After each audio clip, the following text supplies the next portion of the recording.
Sunnah yang saya baca banyak mengenai akhlak. Betapa indahnya akhlak Rasulullah SAW. Coba bayangkan Bapak Ibu, jika Nabi masuk kota Mekah, dakwahnya bilang gini, ini sunnah, ini bid'ah. Digorok gak Nabi itu? Pasti digorok itu. Abu Bakar cuma baca syahadat depan Lata Uzza, digebukin. Orang nomor 2 yang masuk Islam di kalangan orang-orang tua, pertama Khadijah, Abu Bakar, di kalangan anak muda Sayyidina Ali, di kalangan luar orang Mekah Abu Zar Al-Ghifari. Abu Zar habis ditalkin di syahadatin Rasulullah, jantungnya berdebar, energinya kuat. Dia mengatakan, wahai Abu Bakar, biarkan aku izinkan aku memandangkan la ilaha illallah depan Lata dan Uzza. Kata Abu Bakar, jangan berkali-kali. Yang ketiga dia kabur duluan dengan nyampe di Ka'bah.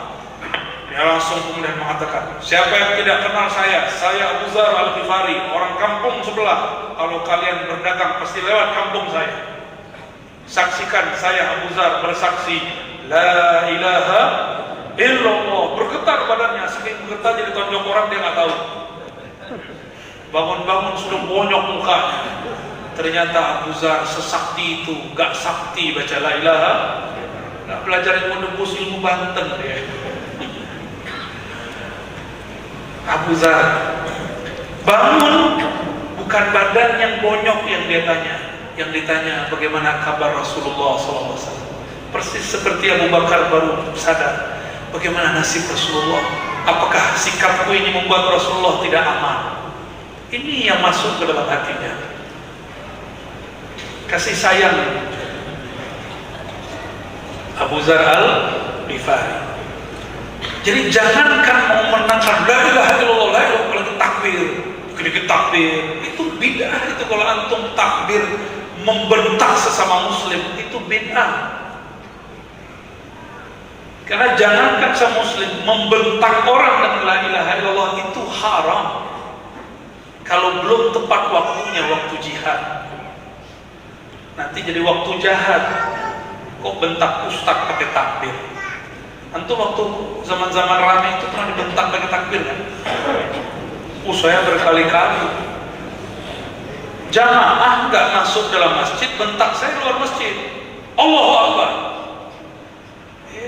Dia main takbir dia. Nggak tahu jika nama Allah lebih banyak saya baca malam itu daripada dia. Saya bilang, kau yang takbir di luar, masuk sini, ayo kita adu takbir. Nggak berani dia.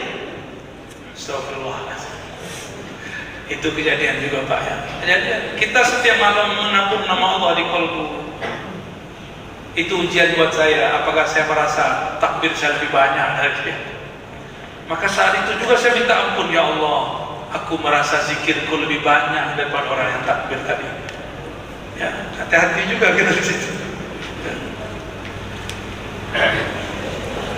Apalagi mau dakwah terus bilang ini sunnah, ini bid'ah, ini syirik. Gak mungkin Rasulullah berhasil. Gak mungkin. Semangat jihad ini mesti dibersihkan dulu dari kebencian, emosi. Semakin emosi itu dibereskan, dipendam, dibersihkan, dikuatkan, diasah, dia menjadi energi luar biasa.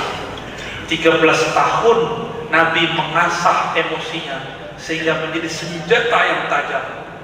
Ketika pindah ke Madinah, tahun kedua langsung wajib jihad, perang Al-Badar. 13 tahun beliau memendam emosi itu, dibersihkan sifat kebenciannya, dibersihkan sifat egonya, dibersihkan sifat narsisnya, sehingga ketika perang tidak lagi dengan nafsu, ketika membunuh bukan lagi dengan sesuatu yang memburu, tapi karena perintah Allah Subhanahu wa Ta'ala. Muncul perintah perang, hai Muhammad. Maka Nabi mengajarkan sahabat yang jumlahnya cuma 300-an orang, 313, tapi semua mereka adalah orang-orang yang di kolbunya sudah membara kalimat la ilaha illallah, tapi diadamkan dengan akhlak Rasulullah sehingga emosinya dapat terkendalikan. Jadi sebelum jihad benerin dulu nafsiyahnya, emosinya. Gak boleh baru hijrah langsung jihad, gak boleh. Harus dididik dulu. Ini yang gak muncul dalam fikih-fikih jihad hari ini. Ini yang ditegur oleh Imam Al-Hakim At-Tirmizi dalam kitab Khatmul Auliya. Sebelum Rasulullah meledakkan semangat jihadnya, beliau mengolahnya sebagus mungkin. Beliau tidak mengeluarkannya sebelum saatnya. Disitulah saya paham kok tentara Al-Mahdi akhir zaman menaklukkan negeri Eropa, negeri Rom cukup dengan takbir, semuanya luluh lantak. Karena dengan takbirnya di sana tumbang, orang yang dengar langsung gemeteran. Ini sudah pelajaran banyak nih, bertahun-tahun kita takbir, nggak ada efeknya, menang aja enggak. Ya kan takbir kita kemana Pak? Gak naik ke Allah. Maka saya lama berpikir, apa yang salah dari takbir kita ini? Ternyata kita takbir dengan kesombongan. Padahal takbir itu menghabiskan sombongmu dalam sombongnya Allah. Hanya Allah lah yang sombong. Betul. Jihad perang Al-Badar, satu orang emosinya sudah dapat dikendalikan, emosinya dibersamai malaikat muqarrabin. Mereka ini disebutkan di hadis Imam Muslim. Ini bukan cerita palsu, ini bukan dongeng. Belum sampai tangannya, belum sampai pedangnya mengenai musuh, itu musuh sudah jatuh kemana-mana. Ini dari hadis Muslim Pak. Ada hadisnya. Nanti di akhir zaman itu terjadi kembali, mirip-mirip kayak perang-perang di film-film ya, gitu ya. Ar-Razi mendongeng lagi, kata kawan. Kalau begitu kau nih gak ikut sunnah Nabi. Ini Sahih Muslim, ada juga semakna dengannya di Bukhari.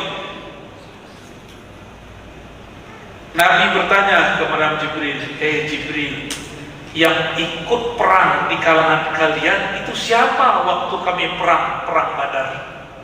Kata Jibril, sebagaimana yang ikut perang bersamamu orang-orang pilihan, maka yang ikut turun dari langit saat itu juga malaikat pilihan. Dia kalau malaikat itu cukup gini sayapnya, maka malaikat jadi sayapnya Ahlul Badar. Di akhir zaman begitu Pak. Dia baca Allahu Akbar, itu kayak nembak ke sana. Maka coba latih-latih kembali emosi kita. Jangan-jangan emosi kita meledak sebelum saatnya. Pernah dengar ain? Ain pernah dengar? Penyakit ain pernah dengar? Innal aina haqqun, sesungguhnya penyakit ain itu benar. Ain itu sama Pak. Emosi yang meledak di dalam tapi disalurkan lewat mata. Siapa yang kena sakit dia. Jika sihir aja bisa pakai ain, apalagi ahlullah pakai nafas dia bisa menundukkan orang. Insya Allah nantilah ilmu ini akan Allah berikan lewat imam akhir zaman namanya Al-Mahdi. Insya